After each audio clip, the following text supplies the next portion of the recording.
2 centuries of agricultural change. The Commission acknowledges that these 200 years of agricultural change took place on land used by generations of Abenaki who were careful stewards of the landscape. Some of their descendants are here today. Preserving sites pertinent to Abenaki history is part of the Commission's mission. In 2020, the Commission was awarded a certified local government grant from the Vermont Division for Historic Preservation to pursue a survey of Norwich's extant historic barns. The purposes of this survey were fourfold. 1, to document our historic barns that hold the stories of the people who built and used them. To capture the history of Norwich's agricultural practices through the evolution of barn architecture. 3, to increase appreciation of these important structures, the settlement patterns they reflect, and their contributions to our unique rural character, and to protect and foster their preservation. We turn to Lisa Papazian, an historic preservation consultant for this survey. Lisa's breadth of knowledge and diligence were well known to the Commission, for she has successfully completed several projects for us, including 3, which I will mention now: the town-wide Windshield Survey in 2016, the nomination of the Brigham Hill Historic District to the National Register in 2017, and the nomination of the Norwich Mid-Century Modern Historic District to the National Register in 2018. These projects and others, as well as the barn survey, are available on our website. Lisa, it's a pleasure to introduce you. I turn the program over to you. Thank you so much, Nancy. I am Lisa Papazian, and I'm going to go first, share my screen because I have a PowerPoint. Hang on. Let's see if this works. Is everyone seeing the, whoops. Sorry. Oh, you had it. I had it and now it's gone. How about that? We're seeing, there we go. Now you got it. It's full size? It's full size. Okay. All right, I'm, because I have 2 screens here, so it's a little bit, okay. Great, and I think I have the ability to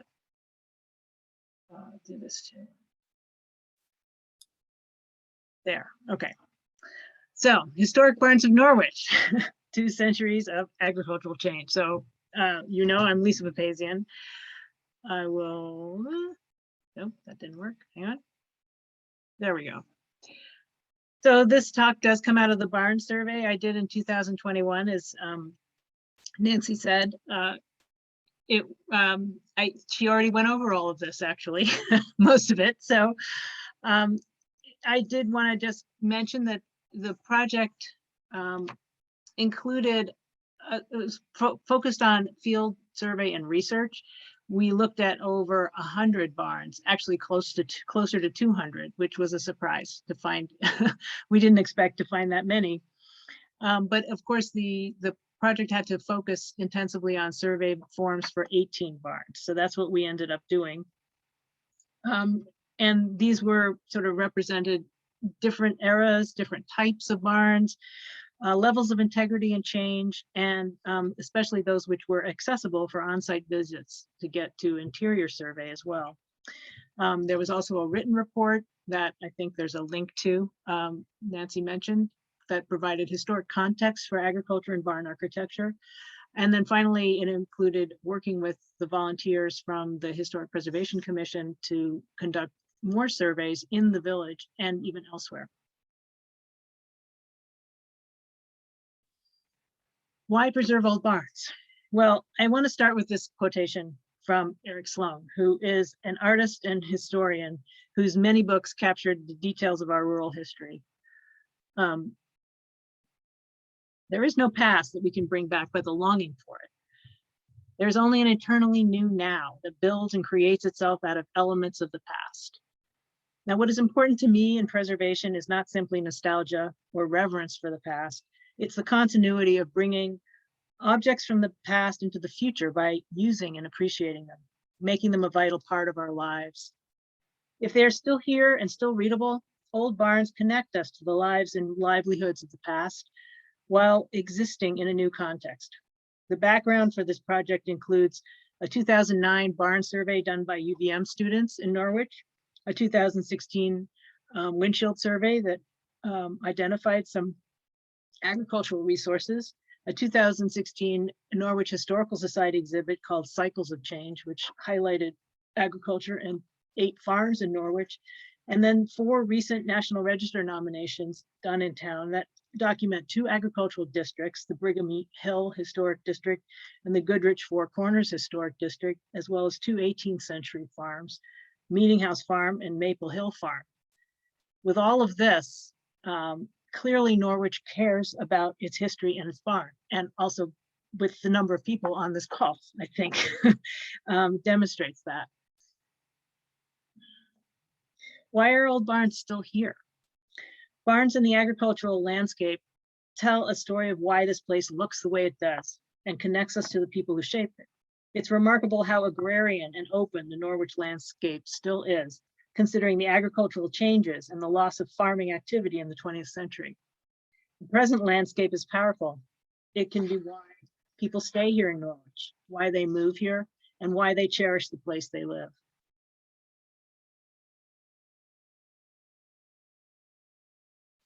What barns are lost? What's not here? While there are a surprising number of extant old barns, many barns and the farms around them are lost. Often their remnants, like stone walls, foundations, old orchards, are discovered by the many new residents who now live amongst them. This example is a snapshot of a former farming cluster on the hills near the Thetford line.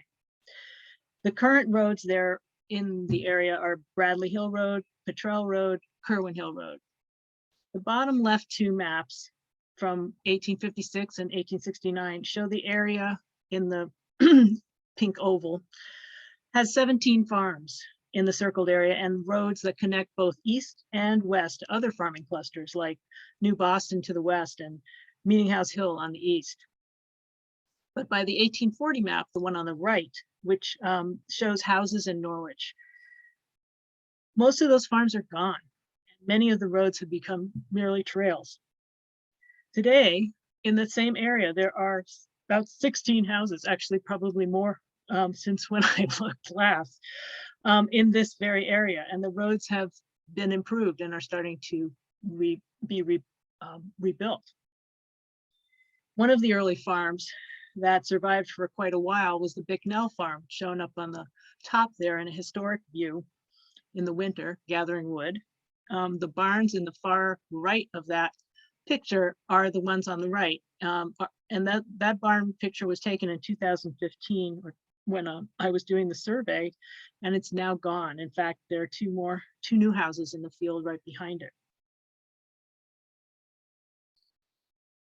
And before I continue with the rest of the talk, I want to make sure I get to thanking the people who made this possible. And first and foremost is Nancy Osgood, who gave countless hours to this project, along with the Historic Preservation Commission and the town of Norwich itself. Certainly Sarah Rooker and the Historical Society for considerable research and technological help. Linda Cook, who volunteered to be my partner in the field, visiting all the barns we intensively surveyed. And the Preservation Commission members who volunteered to survey the barns in the village. Also Chris Patton, who is a friend of mine and also a carpenter and framer, who helped me decipher some of the barn structures because I am not a carpenter, and that's a disclaimer. I'm a historian, but not a carpenter. Bill Aldridge for his work in 2015, cataloging and creating a great annotated guide to the old Lister cards, which are a tremendous resource for information on old barns that are lost and some that are still here. And finally, Brian Knight and Alan Berolzheimer for their histories of Norwich agriculture, which I relied heavily on in this report and this talk. And then most importantly, I want to thank the many property owners who shared their barns with us, both the buildings and the stories. They graciously spent time with us, went to extraordinary lengths to welcome us, and made this survey possible. So I'm going to focus, there's so much information, and too much history to really convey here in just 40 minutes. So I'm going to just focus on the agricultural history and then the corresponding barn architecture using examples from the barns we surveyed. And quickly, this is a sort of quick explanation of the types I'll be looking at. Well, we'll be talking about primarily. These pictures are from the barn guide created by the UVM students in 2009. It's really a great guide that was used by the commission members in their survey, and it's just really helpful. The English barn, here, can you see my pointer?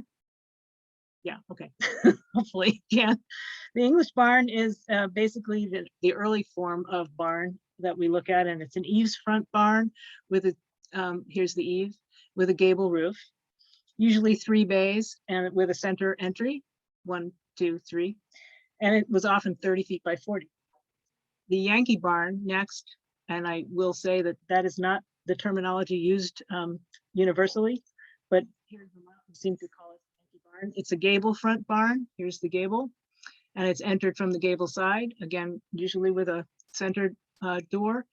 It's often bigger, although it could be many sizes. And the early bank barn here is really one built into or moved to a hill to create a manure basement under the main stable floors. It may be the English type or the Yankee type. The lake bank barn up here is a multi-level and often multi-level barn that often has a high drive to access the upper level, and a number of other features we'll talk about later. The ground level stable barn here is a 20th century innovation that was created primarily for dairy farms. It has no basement level, but a big hayloft and notably stable windows. And then finally, I wanted to include the carriage barn because it is often found in the villages and was surveyed by the volunteers. One of its features is it could be gable fronted or eaves fronted, but the hayloft door is a good telltale sign of it.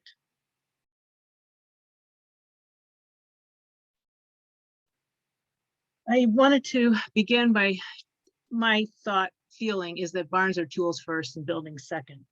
Agriculture is a complex and difficult endeavor, and it requires adaptation and change. Perfectly preserved examples of the earliest barns are very rare. Most historic barns of today have been altered, often moved, and sometimes expanded. The majority of the barns documented by the survey are no longer used for agriculture in Norwich. Some of them are used for storage. Some have been converted to residential or business uses. A few continue to serve part-time farms. There are examples of barn features that are integral to the farming operation and demonstrate how barns are tools. And I've tried to include a few right here. This pole loft on the left is a way of utilizing temporary storage that could be moved with the poles using the tie beams in the barn. It's just a way to add or subtract a level as needed. Over here is a hay chute and ventilation shaft. It served both purposes. Loose hay would have been piled against this, and it would still be, here's a ladder that goes up and down for access. And it also provided ventilation for the stable below. And finally, this little hatch in the floor of a stable is the way to put manure down from the stable floor, and often a wagon could be driven right below, so the manure would be loaded right in. These are just some examples of how barns were as much the equipment of a farmer as something to house animals and crops. So the early period, I'm considering about the 1780s to 1820. This early period of agriculture was focused on diversified subsistence farming. Could someone mute themselves? Early crops included wheat, corn, oats, beans, potatoes, and possibly maple sugar, sometimes cider. Vermont in 1790 was even known as America's breadbasket. It grew a lot of wheat and mostly in the incredible fertility of the soil that was recently cleared from the former forest floor. It was a great way, it yielded a great amount of grain. Of course, this was not to last. Livestock would have been only 1 or 2 cows, maybe beef cattle, 1 or 2 oxen, swine, 1 or 2 horses. They would have all been kept in 1 barn, usually. Excess milk was processed into butter or cheese, usually for on-farm consumption. Early cash crops included livestock that could actually literally be driven to market on their own hoofs. Potash, which was a natural byproduct of clearing land and burning wood. Again, this was fairly short-lived. And of course, the grains that were pretty successful.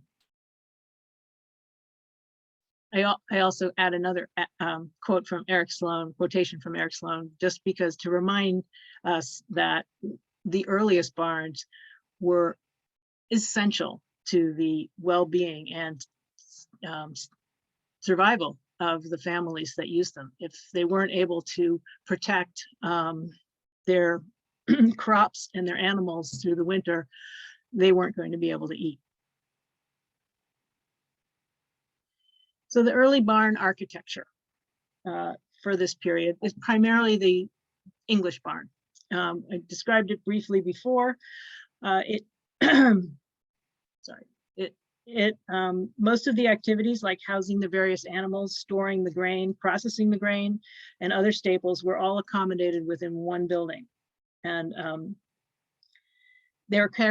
these buildings were characterized by fine craftsmanship and high quality framing and joinery, often by specialists who were traveling through and hired for the purpose.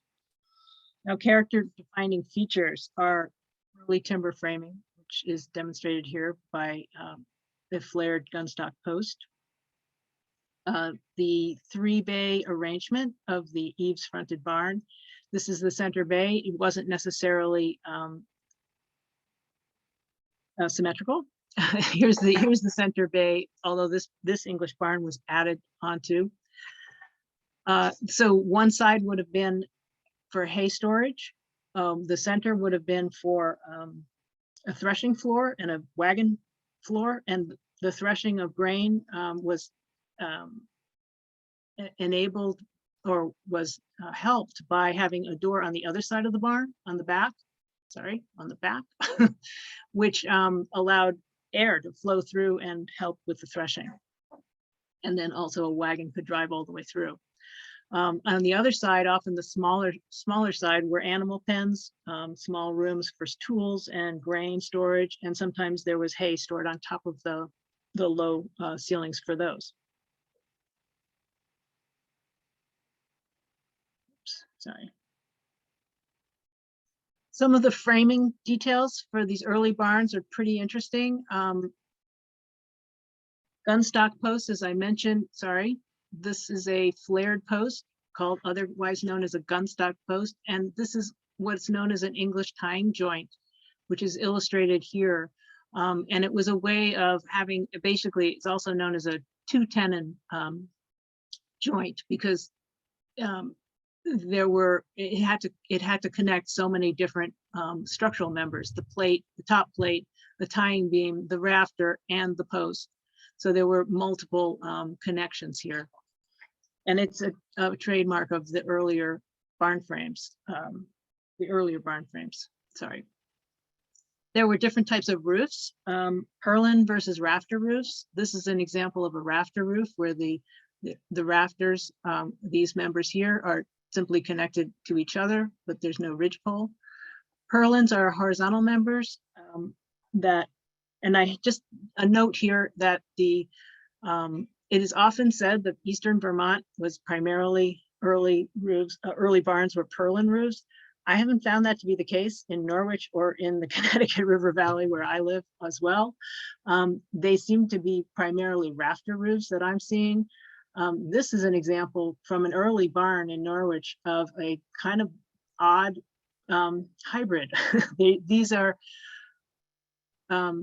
primary rafters and as well as purlins, and the barn boards seem to go horizontally, which on a purlin roof they wouldn't normally.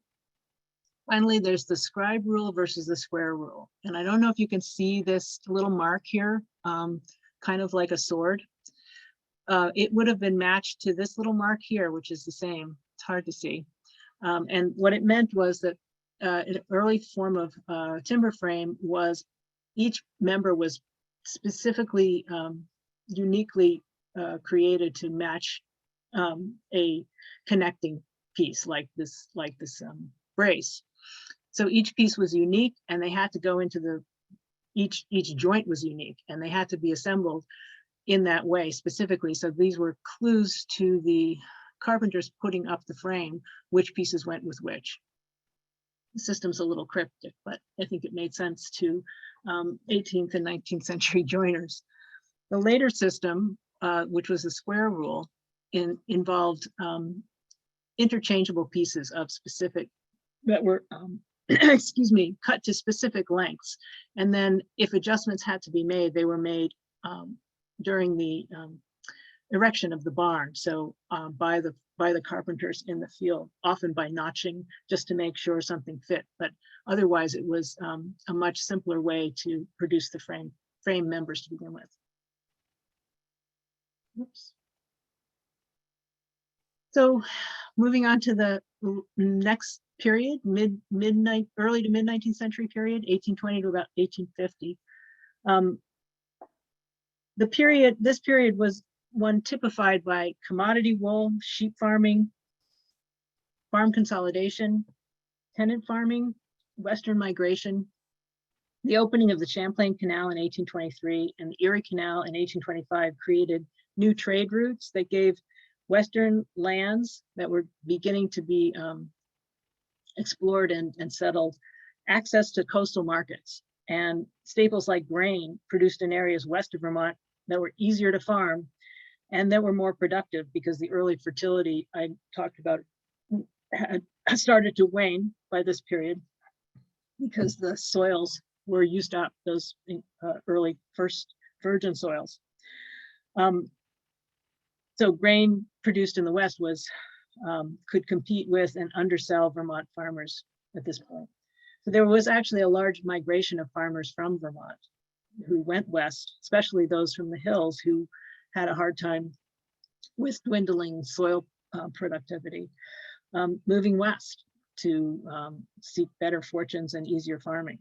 So the remaining farms converted from the cultivation of some cash crops and subsistence farming to animal husbandry, particularly sheep raising. This change from sustenance farming to commercial farming was related to several events, the most important of which was the import of merino sheep to Vermont in 1811. And there was a plague of wheat rust, which really did a number on the wheat harvest in 1824. And then finally, along with the new merino sheep was implementation of favorable wool tariffs in 1824 and 1828 that made this quite a boom market for wool. Prosperous farmers and speculators were able to buy neighboring farms, especially those leaving, and buy up other hill farms that worked well for sheep because sheep didn't need deep soils. They were able to basically make a living on the hills and hilly areas and rocky fields. And the result was a very dramatic on the landscape, which was, even more cleared for sheep pasture. And this is an example of because those fields remained open into the early 20th century. And this photograph from the earliest 20th century of Dutton Hill demonstrates how open the land was and continued to be. It was not long after this point, though, it started to reforest in a major way. Many farms were operated in this early period were operated by tenants or employees, of larger landowners. And when that was happening, there was not a lot of investment in farm infrastructure and architecture. This early 19th century period of barn architecture included various forms of banked barns. The and the development of the Yankee barn, which I mentioned earlier was a gable-fronted barn. Many of the barns of the 1820s to the 1850s were these early bank barns. To take advantage of slopes, provide multiple levels for activities and expanded livestock operations, such as for sheep. They were often larger than the early English barns, and like the ground level English barns, the early bank barns often also had 3 bays and 3 frame sections for pens or animal tie-ups, as well as haylofts. They had a central threshing floor or driving floor, because threshing was becoming increasingly less important. It was recognized as such a major improvement over the ground level barn that many older barns were relocated to banks to take advantage, to create manure basements under them so that manure could be protected and stored. This was so common that it's often hard to tell which barns were moved and which were built as bank barns originally. Although now in terms of Yankee barns, according to Thomas Hupke, who wrote Big House, Little House, Back House Barn about New England farming, connected farming, the Yankee barn, or as he calls it, the New England style of gable-fronted barn, became the most common in New England. But there are very few remaining examples in Norwich from that period. One potentially very early example is this one on Main Street, here, which is a Yankee barn, but it's not symmetrical. Sorry. So in terms of timber framing, another development was that complicated English tying joint was made moot by dropping the girt, so that this girt, did not come in to meet the top plate and the rafter and the post all in one place. So that joint was no longer needed to be so big, neat, and the gunstock post was no longer needed. So in general, timber framing became a bit simpler, not as highly skilled to create some of these frames, and the members were a little bit smaller than they had been in the early barns. Just a second.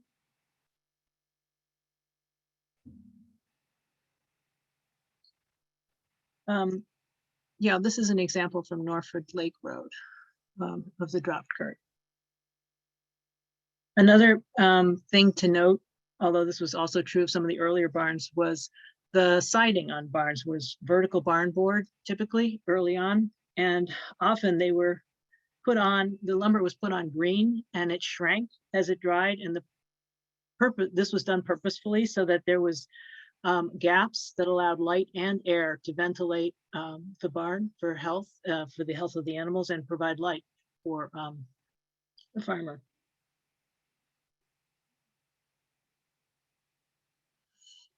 Here's an example of an English barn, early English barn. This is the scribe rule barn that I showed a picture of the framing earlier. It's on Campbell Flat Road. This is a great example of the light and air that came in on purpose through these the siding with gaps. And here's the English barn, originally English barn, brought to a bank, and this is the basement level here, and it shows through sawn framing timbers, unlike the ones above, that it was done later as an adaptation of the earlier barn. Some of the manure basements were dug into banks with 3 like stone walls on 3 sides. In this case, it was done with partly frame walls, which allowed for windows and doors to be added. And it suggests that maybe animals were housed in there. Often manure and pigs were housed together in these basements, but this one is now used for run-in shed for beef cows, or was until recently. So it is still used for animals.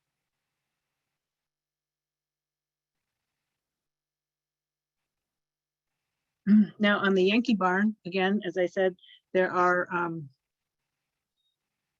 a few examples. Some of them have been altered in the front. This one is a Main Street barn, big barn that has a centered entry. This is one on Chapel Hill Road, which is still intact. They were easier to expand because if you can add bents, meaning the gable bent, simply to the end, you could just keep expanding it longer without having to change where the entrance was. And it would still access the spaces within it the same way with the central aisle. There was more hay storage in there, and there was less need of a threshing floor, so there was no need to have the cross door ventilation. In the later 19th century period, from 1850 to 1900, or actually a little beyond, there's a little bit of overlap. The period overlaps, but this period represented a shift from the sheep-centric operations to small-scale diversified agriculture farming. However, Norwich is extremely steep terrain. Sorry, these are some historic views from 1880 of the hills and the farms in Norwich. The steep terrain was still less productive on hill farms, and so they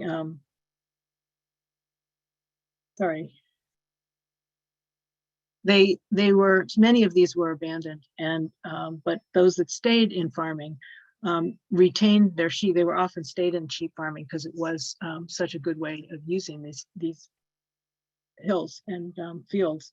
Also focused on maple sugar, which was increasingly more important as a crop.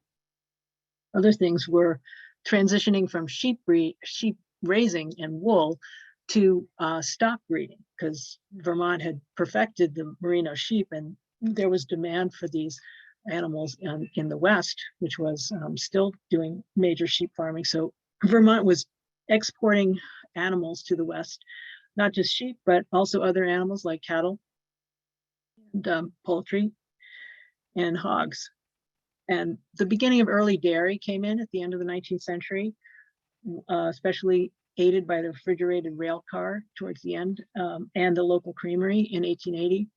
But again, it was still fairly small scale, like, 10 cows was unusually large herd. There were even some specialty crops, strangely, or in the 1880s, like strawberries. There were a number of strawberry farms listed in a 1884 guide.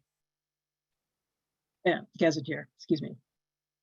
So other factors were that there was a lot of loss. We talked about the Western migration and losses to hill farms and productivity.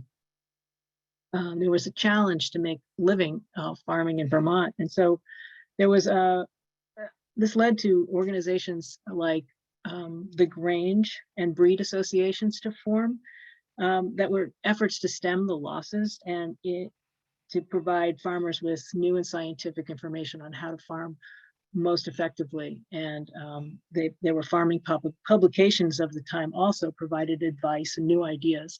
And we'll see how that sort of comes out in the architecture.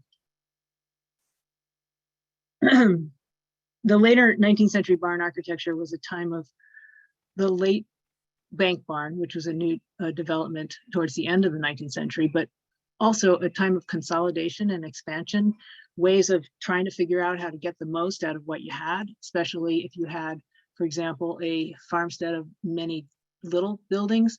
The advice at the time in the literature was to take all these buildings and put them into one big building. So you had them all under one roof. This is an example, a little bit different than this, but on Bradley Hill Road, of two English barns brought together end to end, and another barn brought to next to it. Another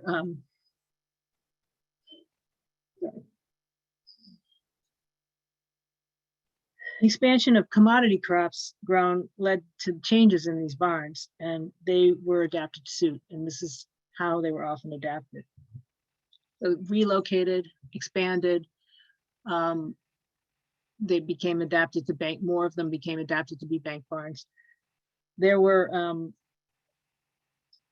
the other things that came out of the literature and the sort of organizations that were helping farmers were ideas like round and octagonal barns. That was a briefly very popular. The introduction of silos and hay fork systems, which this is an advertisement for one of the hay fork systems, that hay fork and hay track system. That was a way to load hay in the barn, into the barn.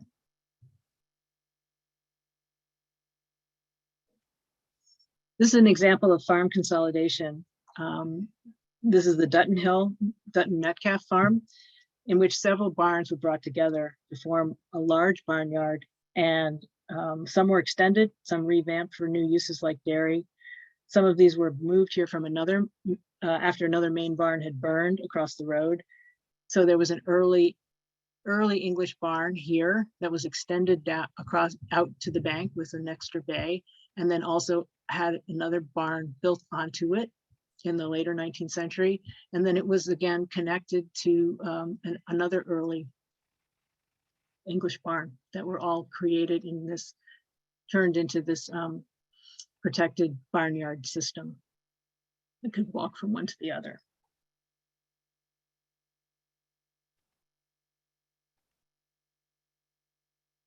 Another other innovations, other examples of relocation and expansion is the Sargent Barn on the left here. Oops, sorry, on New Boston Road. This was once a Yankee barn, which you can tell by, this is like one story up, but there's still a big barn door and transom in the end. But it was put up onto a new foundation, very high stone foundation, and this section added, which contains not only a high bridge, but also a ramped interior ramp to, the high bridge goes to the third level, the ramp goes to the second level, which is the stable level, and then this was accessed from here. There's an English barn on the corner of Bowen Road and Waterman Hill Road. This is an old English barn that had a large shed added to it for probably dairy.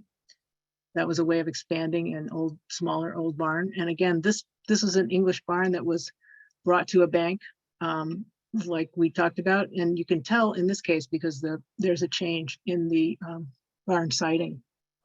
It's usually an indication that it was brought there, although it could also be that this was, because it was down low, was rotted and had to be replaced.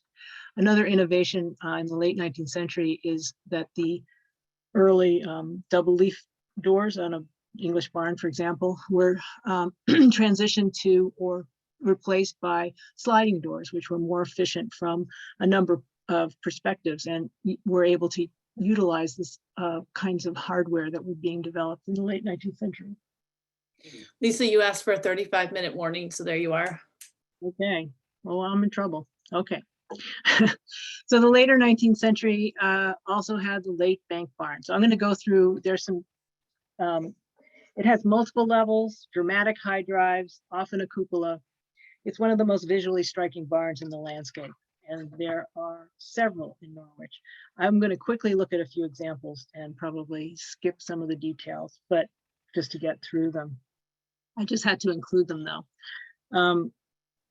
This one is on what originally Hutchinson Farm, I believe, about 1886 on River Road. It has, this is a high rank, a bridged high drive. On the far side is a ramped, earthen ramped high drive that goes into the middle level. This is a stable level up here, shown by the little windows. This accesses a very high hayloft above. And then below would have been yet another level for equipment or animals. It also sports a cupola.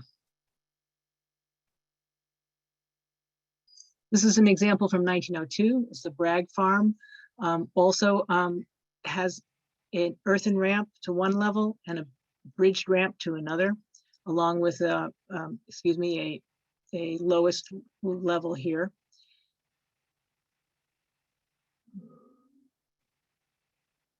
And finally, another example on Upper Turnpike Road, the Thornbrook Farm, around 1895. Again, there was a lot of activity on that farm that lot of animals, 12 to 15 cows, 5 to 6 horses, 75 sheep, pigs, chickens, all of which could have been accommodated within this very large building. Some just details that are really kind of cool about the late bank barn framing. They were such larger, much larger buildings that they required new and more elaborate framing, including trusses, different types of trusses. They were built to use gravity to not only deliver hay into the barn, but also to feed it out. So these are examples of, you can barely see it here, but this is an example of the highest level is essentially a bridge. This is the hayloft level, also at the stable level. So the hay wagon also in here was brought along the bridge, driven along the bridge, and hay unloaded into the bays below where it could be fed out at the same level.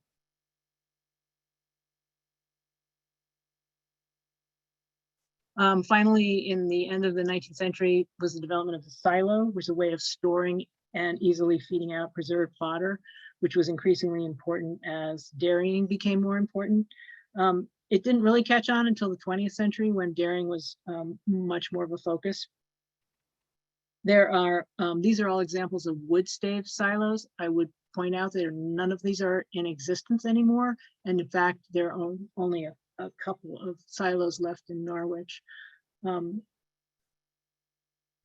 It's something that was easily deteriorated if it wasn't used. And this, which is an example of literature promoting the round barn, and an example in Norwich. There aren't any extant examples, but we found this in one of the early Lister photos describing it as deteriorated, and it was torn down around 1950, but this is on the Clark farm. But there was at least one round barn in Norwich. And the 20th century. The 20th century, really from 1900 to 1980, was a focus on dairy. That was the commercial dairy farming on all scales. Fluid milk became the primary product, while in the 19th century, feeding focus had been on quantity to make sure cows could produce as much milk as you could get out of them, and also primarily to make sure there was enough to get through the winter. In the 20th century, the focus became much more specifically on production per cow, and so the quality of the feed became the focus. Haylage and corn silage were important feeds, utilizing the silos. Although again, this was a way of, hill farms weren't very good at growing corn, so that became another disadvantage to the hill farm. When the focus was on more fluid milk, which was more perishable, that brought in health regulations in the 20th century. First, there were the requirement of concrete floors. This is to protect the safety of the milk supply. Requirements for concrete stable floors, a separate milk house, and eventually by the 1960s, a bulk tank.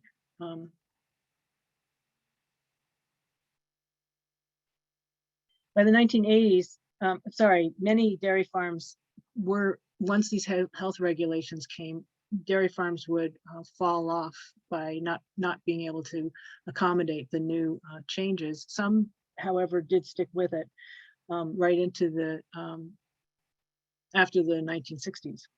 By the 1980s, though, federal whole herd buyout program really created an out for any struggling dairy farms remaining, and many, and possibly all of them in Norwich, were no longer farming by 1990. Most of the dairy farms, even though they were specialized, also produced meat, sugar, and wood to supplement their income. So I'm going to go through some examples quickly. One way, and early in the 20th century, was figuring out how to work with what you had, and adapting older barns to function well for dairy was one of the things that was advertised by publications. Ground level stable barns were being developed, but gambrel and bell cast roofs were also being advertised, also for existing barns, such as in this case. This is the Richard Cossingham Jr. farm, in which an older timber frame, like shown here, was brought in, and then a new gambrel roof, stick frame gambrel roof, or balloon frame gambrel roof, was added on top of it. And it was also a barn that was brought to a new concrete foundation. So this was a way of adapting earlier barns to new techniques.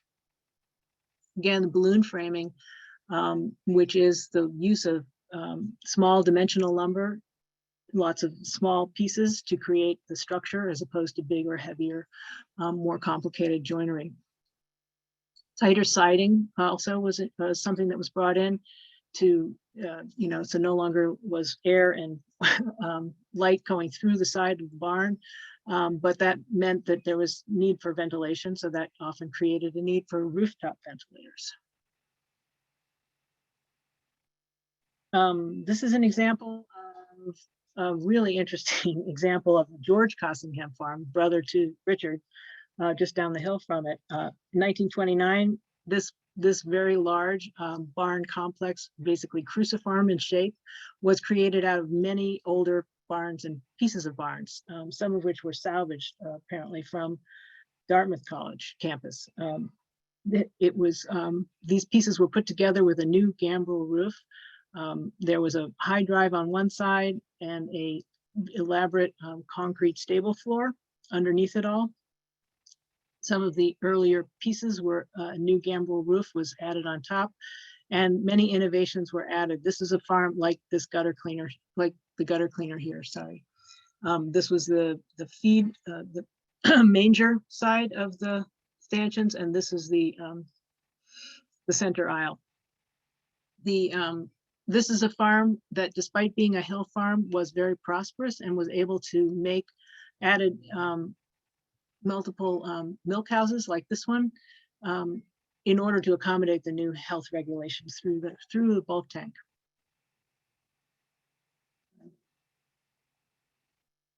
This is an example, I think I showed it before, but this is an example of an older Yankee barn that was probably moved to this site. It was from the cluster seen above, and this ground level stable barn was added to it in 1935, and then it got a later milk house in about the 60s. I wanted to show this. This is a hybrid, both a bank and a ground level stable barn, but this bridge to the high level enabled there to be stable windows all the way around, which was a big feature. This barn on River Road actually has an intact hay fork system with the track, and it was built with the hay fork, so with the hay track. These cross ties, it was put under the cross ties, as opposed to many older barns tried to adapt to putting in a hay fork system, but they often cut their rafter ties to put the hay track in. This is just a generic picture I found showing how the hay fork worked. This was a block and tackle that was often attached to a team that would then pull it out, lifting the thing. The load, which would, there was a special coupler that it hit right up at the top, and as soon as it hit, it transferred to lateral motion. You gotta look up a video of this. It's amazing. Blew my mind. This is a great example of a ground level stable barn, which is the big addition to or innovation of the 20th century, really primarily for dairy farming and larger scale dairy farming. This is a great example. It was built in 1939 and then moved to the site in 1950. This is the Clark farm. And although it's been altered recently, originally it had a line of rooftop ventilators. It had a separate milk house. It had state-of-the-art metal stanchions for the cows, although these are beef cows using it later. Had the gambrel roof with a very generous hayloft and hay drops to go directly to the mangers. And finally, this is a example of a model farm. It might be one of the best in the state remaining. It was the Starlake Farm, built in 1954. And I believe it's no longer being farmed right now, but it is a great example of, almost a textbook or a catalog example of the perfect ground level stable barn with the ventilators, with stable windows. And this is a picture of it actually in the, it had a state-of-the-art early pipeline milking system. This is its, sorry, on the right is its, is a picture from it from 1954. It was published in a number of newspapers. A few specialty agricultural buildings I wanted to note specifically on the Bradley Langlois farm, and I apologize if I mispronounced that name. This was a 1942 pig barn that was built from older lumber. It includes a boiler in it for slop, for heating the slop, a built-in grain bin with metal lining, and this, which is hard to read in this picture, but it's a freight elevator.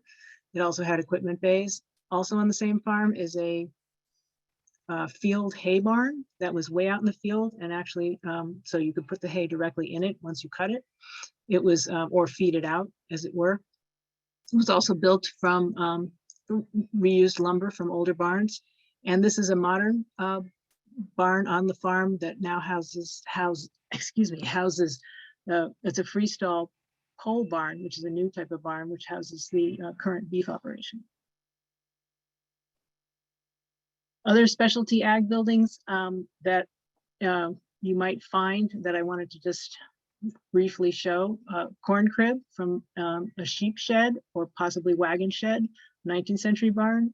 Over here on the lower left is a turn of the century small horse barn, a larger horse barn from the turn of the 21st century, and a small example of a sugar house, which was an important building on many farms, especially in the 19th century, well, and 20th century.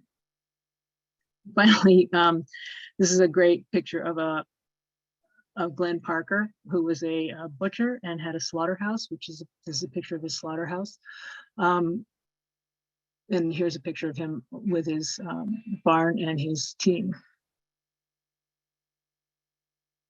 Now I mentioned the village barn survey, which was done by volunteers.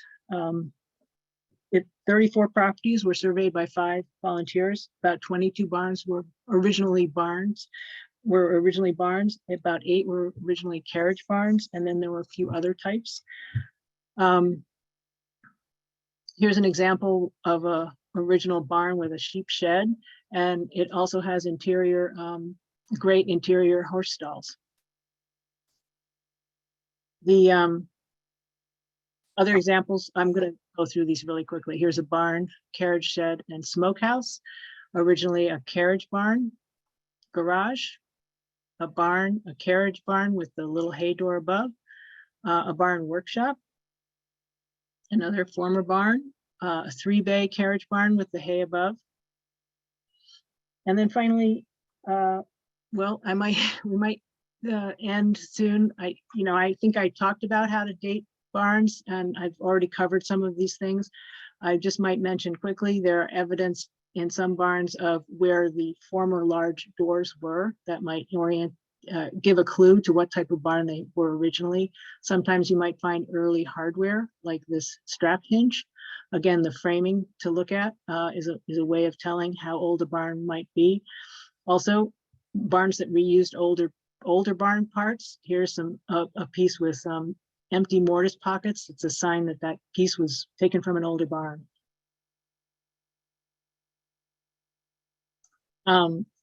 Threats and opportunities. Well, I can summarize the threats in 2 words: water and gravity, basically.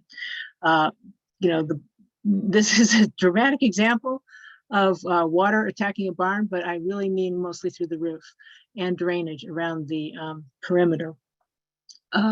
Keeping water out and keeping it away from the barn is critical because they're wooden structures.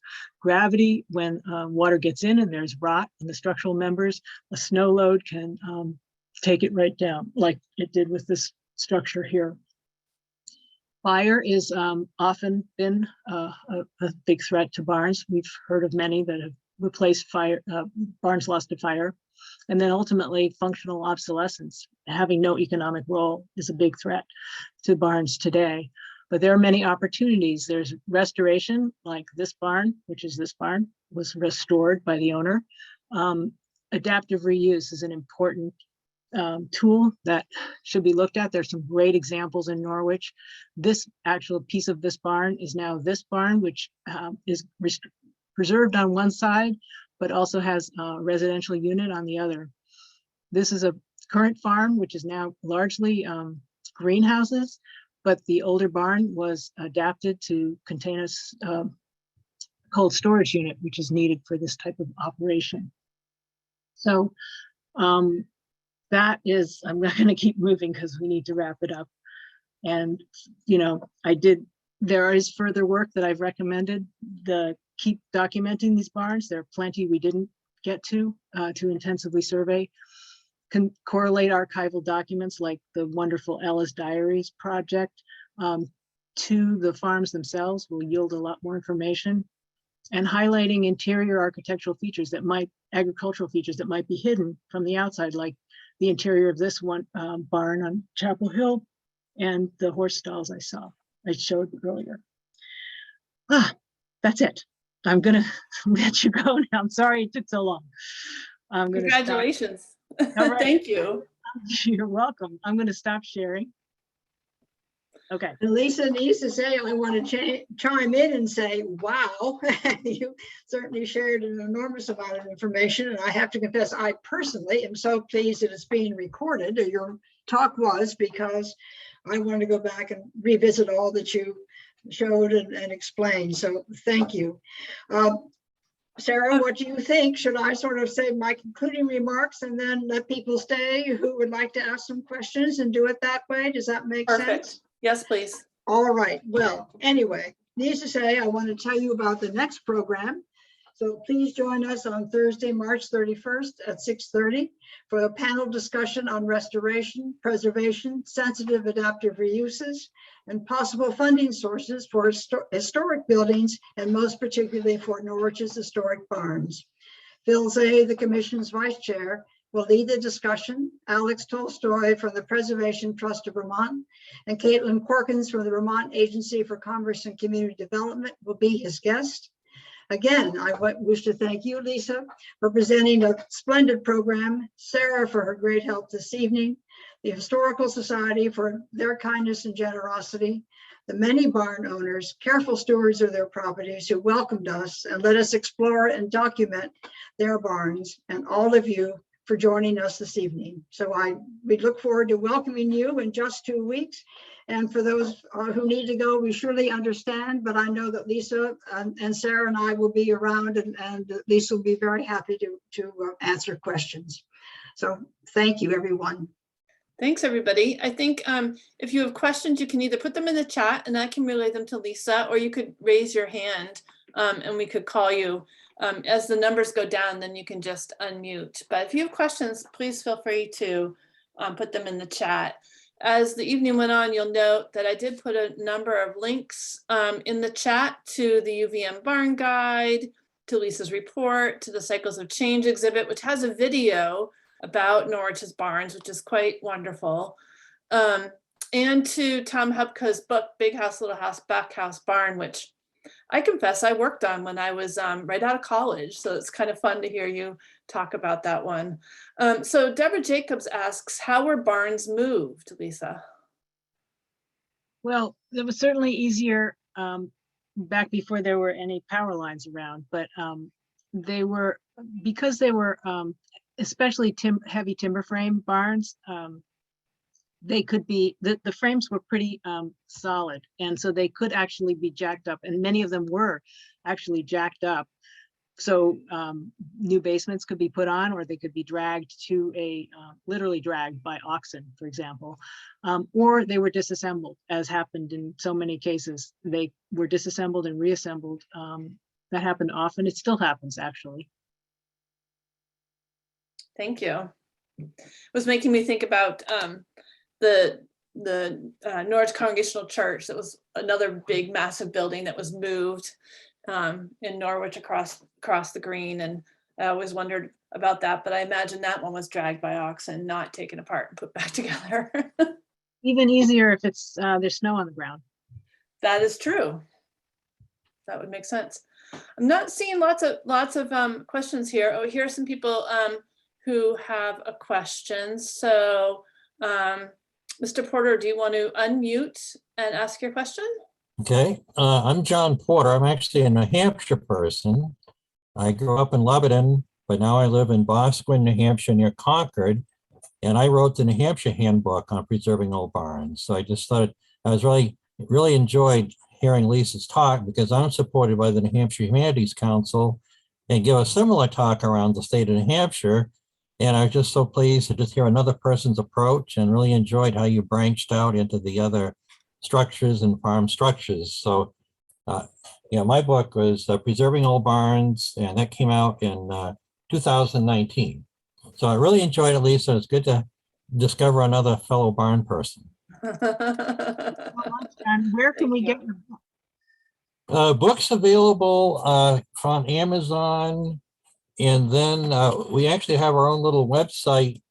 The address is nh.gov/NHDHR. And that gets you to a button that gets you to my distributor. My distributor is Pathway Book Service in Keene, New Hampshire. Okay. But nh.gov/NHDHR would get you to a little ordering button. Or if you just Google Preserving Old Barns, I'm about the first 8 hits, and there's an Amazon ordering. Well, Thank you. I put it in the chat too. Thank you very John much. Carroll, do you have a Yes, question? good evening.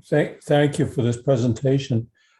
Lisa, I wanted to inquire a little bit further about, I'm sorry, I missed the very first part, a little further about the transition from English barns to Yankee barns. I'd always heard, or maybe imagined, that it had something to do with New England snow. We need to remember that there were about 3 to 4 times as much snow with a lot more frequency than anybody around here sees today. And I just wondered if snow was a factor. That certainly makes sense. I hadn't put that into my talk, but that certainly makes sense. Obviously, the gable protects the front door.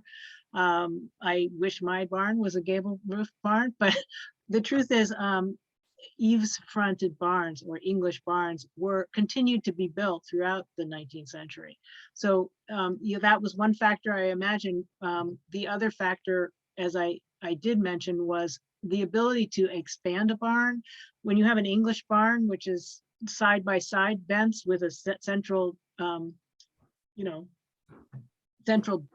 aisle, if you add to one side or the other, then you have a door problem. But with the gable roof barn, you add to the back and you still have your central aisle. So that was one factor. Another thing that adapted a lot of English barns was probably impacted by the snow, was from opening doors that opened out, which is problematic, to the slider, which was much easier in terms of handling the snow issue. Yeah. I'm sure the slider was a big relief for those who had English barns, because at least you could get in there without having to dig a whole bunch of snow out first. The other thing is that as the building materials changed, the spans, wide spans became more problematic with lighter framing until trusses were devised, which was quite a bit later. And it's much more economic to build a narrow building that's long than a wide building that's short. It's just in the engineering of it is much simpler and less expensive. That's true. Lisa, did you find any barns with interior silos? I'm surprised that I didn't, because and I know that I'm sure many of them had them. but I didn't see any direct evidence of them. Of the 18 well, the 15 that I personally went into and inspected. I'm sure they're out there. And the one telltale sign of an interior silo is a little kind of not exactly a dormer, but a little chute in the roof that would enable you to blow silage into it. So it's I don't know how to describe that, but it's like a little not quite a window, but a way of accessing the interior silo from above. They weren't a very good idea, as it turned out, because although they were easy to accommodate within your barn, they rotted out the barn rather effectively because of the moisture held in the silage, and they weren't very airtight, which also undermines the effectiveness and the safety of silage. I went inside. Look for them. I was inside a barn in Windsor on Route 5 and walked in and was amazed to find an interior silo in there. So, well, my barn has an interior silo, and I learned that it was put in inexplicably in about 1920s, and the farmer that lived here and put it in moved to another farm and put one in there in about the 1930s, long after exterior silos were considered a better idea. So, all right. Lisa, can you talk any more about itinerant barn builders, or evidence, for instance, of similar construction? I had found more specific evidence of barns that in Norwich that were specifically built by specific people, but in general, the periods when you found professional joiners being more involved in barns were the early period, right in the beginning, when often homeowners and farmers didn't have the time or the to build the barn. They would hire carpenters that were moving through the area and had the expertise. But again, in the end of the 19th century, when the late bank barns were coming in, they were elaborate, and those barns were built by what are referred to as itinerant barn builders. But I think that the way you did business as a carpenter joiner was you moved to the town, you had a job for several months, you built the barn, you often got other jobs while you were there, and then you moved back or you moved to another town. And I found this by, searching online the newspapers that would have notices like so-and-so moved from Norwich to Hartford to build a barn for so-and-so. And I found a number of these. Unfortunately, I had no direct connections to any of the barns in Norwich, except for potentially the one on River Road, the big barn, which might have been built for Deacon Hutchinson by Mr. Madison. Oh. There's more to be done there. I'm sure there's more to be found. There's so much more to learn about Norwich's agricultural history. The diaries at the Historical Society collection are just full of incredible stories and information. And the newspapers that are becoming more and more digitized have so much as well. We have one last question from John Carroll. Go ahead. Thank you. I just have another question, if I may. Lisa, this is a sort of a cultural / aesthetic question. I've wondered in your readings, have you ever encountered, back when silos were first starting to arrive on the landscape, was there any hostile reaction to that on the grounds of aesthetics or anything like that? Wow, I don't know the answer to that. That's a great question. I had not considered. I guess I've always speculated that maybe there was, but now, of course, they're kind of a cultural icon. It's bragging rights to have silos in your town. And everybody thinks silos are very charming. And I wondered if that would apply to solar panels and wind turbines and other things that people are all up in arms about today. I wonder if there was a time when people were up in arms about silos. You may well be right. And maybe that's why people persisted in putting silos inside. For that reason potentially, but silos are complicated. Silos are a complicated thing because they are very specific. They are very specifically a tool for a specific purpose. And there was a period when they were very valuable and very important in the early 20th century, right through probably the, 1970s. But when we went from, wood stave silos to concrete silos to metal silos, tile silos. But, by the end of the 70s and certainly by 1980, the metal harvestor silos, the big ones for bigger dairy farms, they became known as blue tombstones because the investment that they required often meant that ended up breaking the farm financially. And then they were supplanted by on the ground, silage bunkers that were literally not vertical, but in between two concrete walls. So when you don't have a use for it, it's hard to maintain a building like that. That's why so many of them are gone because. Well, if you ever have some free time, I think researching local commentary on newly constructed wooden silos of any kind would be interesting as a possible lesson for us about turbines and solar panels today. John Porter, can I just add a little note about the silos? Please. Okay. A lot of those interior early silos were square because they didn't have the milling capabilities to make it round. Then they started kicking them inside round, but they still didn't have the good milling capabilities. And they really got moved outside when the milling capabilities were better, the joints were tighter, and they felt comfortable building them outdoors because otherwise there was trouble with the silage freezing to the side of the silo.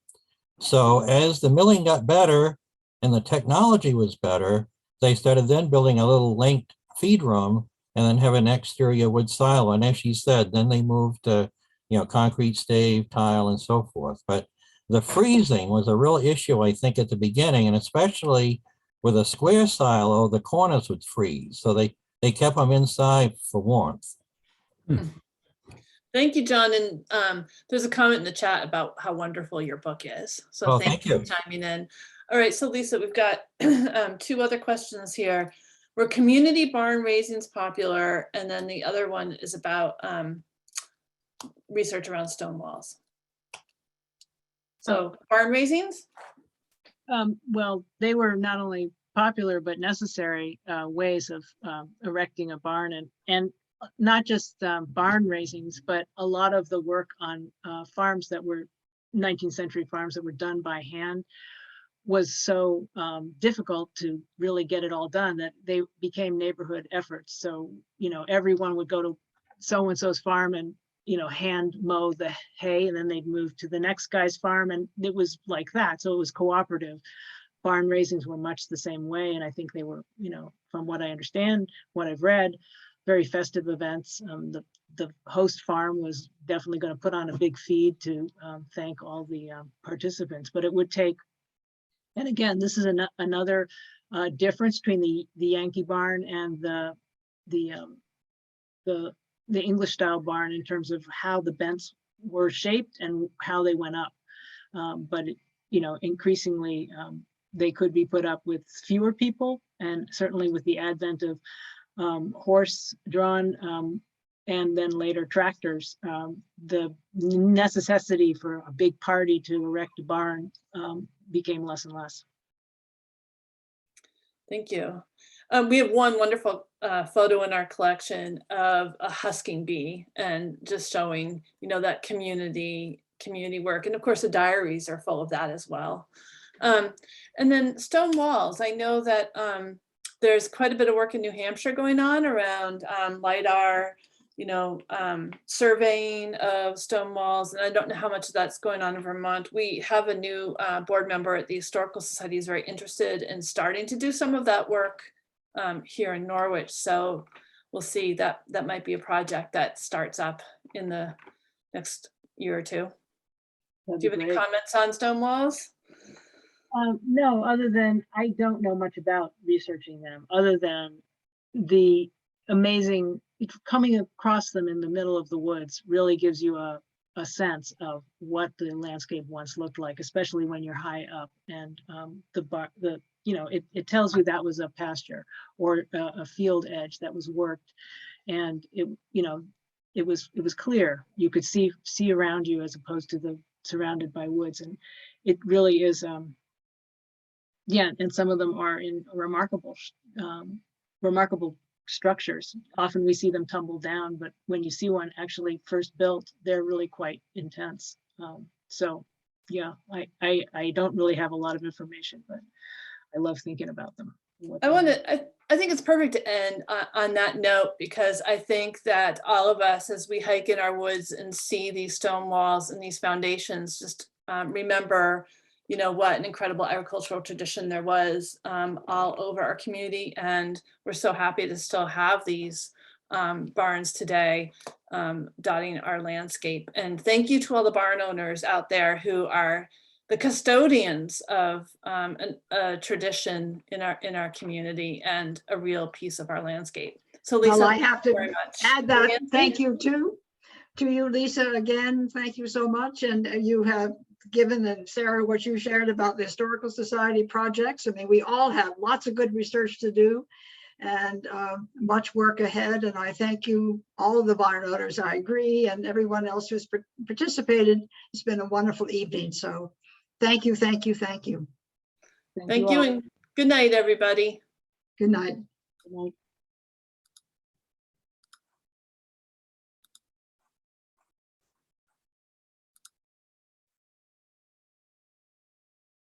All right, I think I'm gonna go ahead and end the program and end the Zoom. So thanks, All everybody. righty. Thank you, Lisa.